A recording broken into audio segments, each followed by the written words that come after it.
Hey YouTube, Madam Roy back again. Well, today I have a review of my new HTC One M8 for you guys. I'm trying a new tripod, so I hope this angle looks good. We're gonna go ahead and give it a try anyway. So this is the HTC M8. For those of you who don't know, it is a quad-core phone. This one's on the AT&T network, and what I will do is go over the specs real quick on the back. If you guys can see that, it's running Android with HTC Sense, of course. It's Sense 6.0. Has the Qualcomm Snapdragon 801 2.3 GHz quad-core processor. It has 2 GB of internal RAM and 32 GB of internal storage. Now it is expandable to 128 gigabytes because HTC finally decided they needed to put in I believe it's a micro SD card slot, which I absolutely love. The display is a 5-inch 1080p full HD display. Excellent quality, one of the best I've seen. It has dual cameras. The primary camera is the new Ultra Pixel, so it's actually only a 4 megapixel camera, but the Ultra Pixels are so much smaller that it looks phenomenal. It looks as good as the 8 megapixel camera that was on my HTC One X. You can see some of the specs there. It's got a BSI sensor, pixel size 2.0 UMs. The f-stop is 2.0, 28mm lens, so not too bad. And the chip is the HTC Image Chip 2. And again, that gives you the phenomenal picture quality. 1080p Full HD recording. Very good camera, again, for the video recording, comparable to my HTC One X. The secondary camera on the back, which I will show you right here, that's the one right here on the top. That's for depth. So it actually uses both of these to make sort of a 3D image. It's very cool, and I'll try and show you guys that in a future video. I haven't really had a chance to play around with it too much, but not only is it supposed to be able to do a 3D image, but it's supposed to give just your regular pictures a lot more depth. And I'll include a couple of snapshots in this video as well. And of course on the back here you also have your flash. Comes in handy. Very, very bright. If I can display that for you guys real quick. Yeah, you can see it pretty much blinds my Canon's camera. Now getting back to the box again, 3.5-inch stereo jack, Wi-Fi, DLNA, NFC, Bluetooth 4.0, and aptX. We also have GPS, AGPS, and a few other things, and of course it is 4G LTE enabled. So let's go ahead and get to what everybody wants to see, and that is the HTC M8 itself. Now this is in a case. This is an all-metal phone.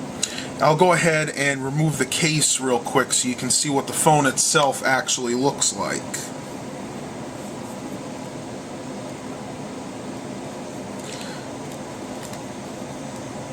Takes just a minute to remove it, but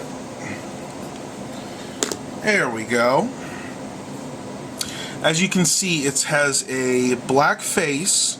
The only black is actually right here around the perimeter, but up here it's all metal. This one's the gray model. It's the Battleship Gray, I believe they call it.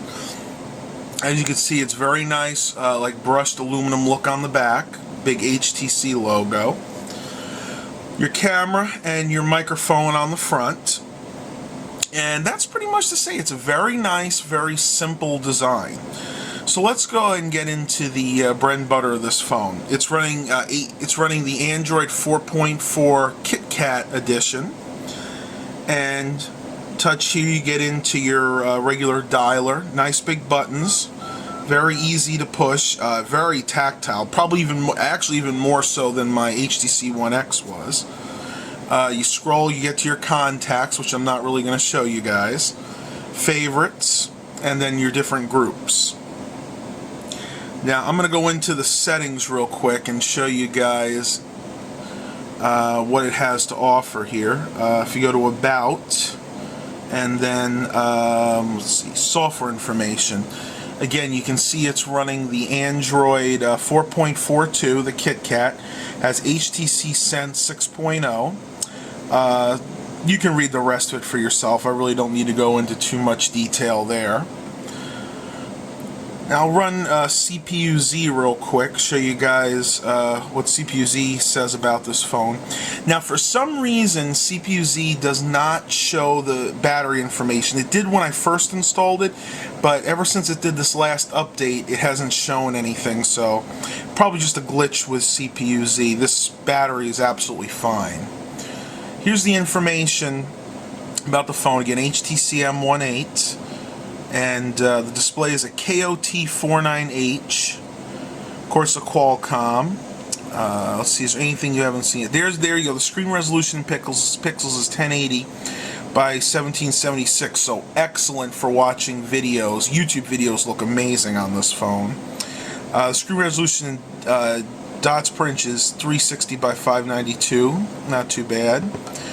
Screen density is 480 dpi.